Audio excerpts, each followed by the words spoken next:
আন্তর্জাতিক ক্রীড়া মঞ্চে উজ্জ্বল ভারতীয় পতাকা। সাইবেরিয়ার মাটিতে অনুষ্ঠিত ওয়ার্ল্ড স্কুল গেমসে ক্যারাটে বিভাগে ব্রোঞ্জ পদক জিতে নিল বর্ধমানের কন্যা ইধা চক্রবর্তী।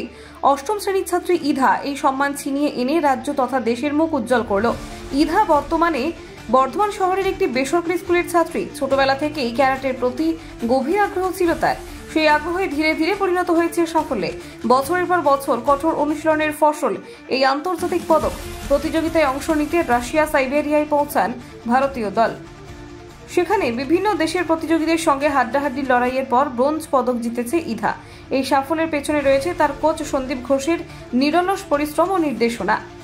রবিবার শহর বর্ধমানে এক সাংবাদিক বৈঠক করে তারা জানান, ইধা খুবই প্রতিভাবান ও পরিশ্রমী। আমরা অনেকদিন ধরেই ওকে প্রস্তুত করছিলাম এই প্রতিযোগিতার জন্য। আন্তর্জাতিক স্তরে দেশের প্রতিনিধিত্ব করে ব্রোঞ্জ জেতা সত্যিই একটা বড় গর্বের বিষয়।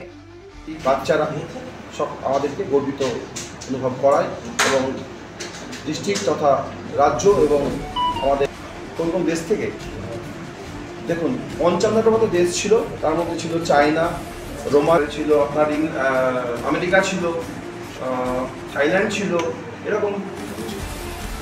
ইন্ডিয়া থেকে কতজন এখানে প্রতিনিধিত্ব করেছে? ইন্ডিয়া থেকে টোটাল সব রকম ইভেন্ট মিলিয়ে ভারতে কারাটে 3 জন পার্টিসিপেট করেছে এবং কারাটেতে একজন, সেটা ইধা চক্রবর্তী। এবং ইধা আমাদের সকলের নাম উজ্জ্বল করে সেখানে।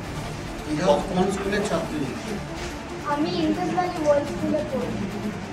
কোন ক্লাসে? 8 উঠলাম।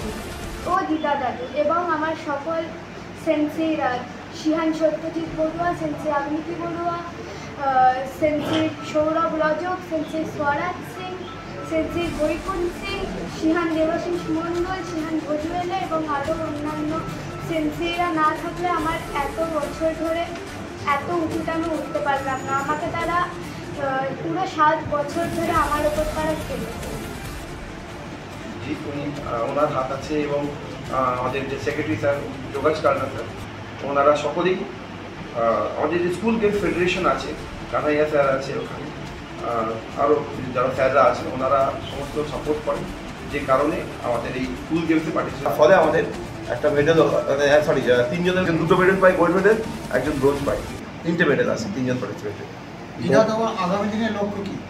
স্পোর্টস অ্যাসোসিয়েশনের তরফ থেকে যতটা সম্ভব হয়েছে আমরা ওর পাশে দাঁড়ানোর চেষ্টা করেছি, ওকে গাইড করেছি, যতটা আমাদের তরফ থেকে সব সেটিং করার চেষ্টা করেছি। আগামী দিনে ইধাকে নিয়ে আপনাদের